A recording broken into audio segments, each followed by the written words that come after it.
In April 2019, Starbucks made a loyalty change that looked cleaner, more generous, and easier to scale. While competitors like Dunkin' Rewards and Panera's My Panera kept simpler programs, the company removed the green and gold status tiers from the U.S. Starbucks Rewards program and moved everyone into one level, even though it already had more than 16 million active U.S. rewards members, and rewards transactions accounted for 40% of payment in U.S. company-operated stores through the Starbucks mobile app. That reached far. For a business built on repeat visits, stored value, and routine habits, this was not a minor feature inside the app, because the loyalty system helped shape how often customers returned and how they paid. Scale is where the logic starts. Starbucks said its rewards program began in 2009, and by December 2018, membership had grown more than 25% over the prior 2 years to 16 million active members, then rose again in the first quarter of fiscal 2019 to 16.3 million, up 14% from a year earlier. Those numbers set the frame. Here is what we need to understand. The program was already large, still growing, and closely tied to customer payment behavior, which meant even a small point of friction could matter more as the base kept expanding and customer churn rates increased. If this analysis helps, subscribe. The old design carried a built-in drag. Before the 2019 change, the program used 2 levels, and only Gold members could earn free food or drink rewards, while customers needed to earn 300 stars in a year to reach that level. Casual users felt the distance. They could join, collect stars, and still remain far from anything meaningful. And that is why Starbucks framed the March 2019 update as a way to bring instant value to more than 16 million members. The wait had become part of the problem. That led Starbucks toward a structural reset instead of a light adjustment.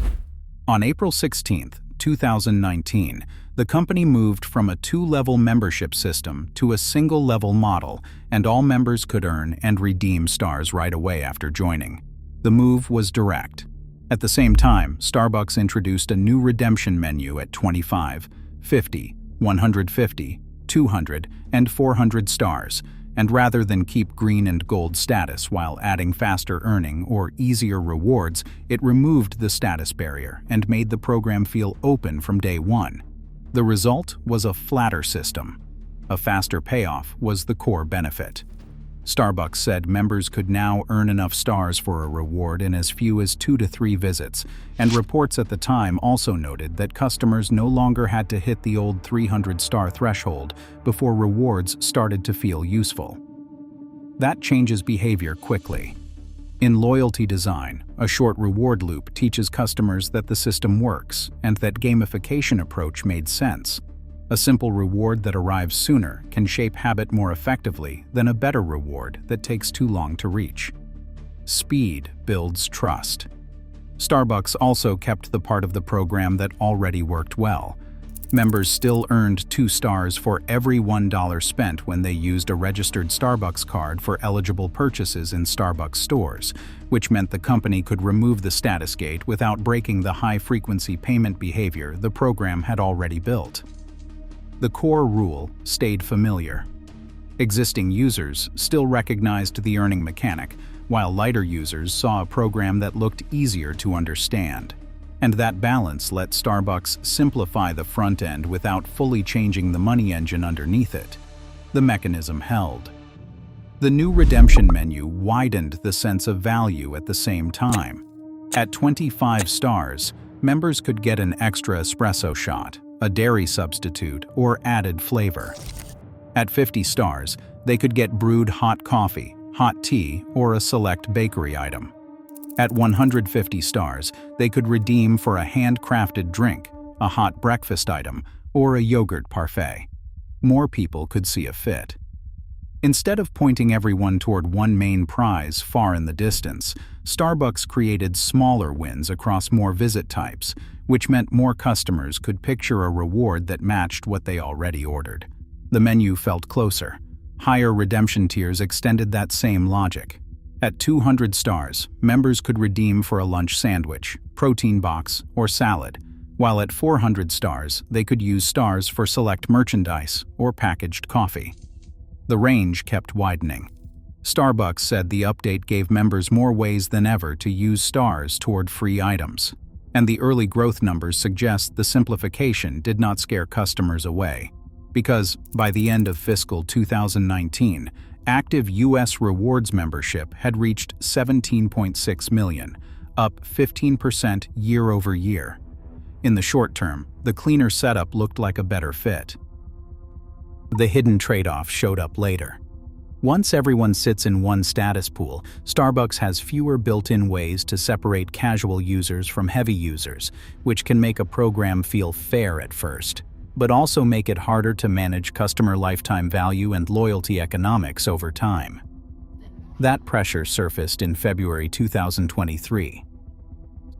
Starbucks changed the redemption rules again, and according to reports, the minimum needed for a free hot coffee, tea, bakery item, or snack rose to 100 stars, double the prior 50.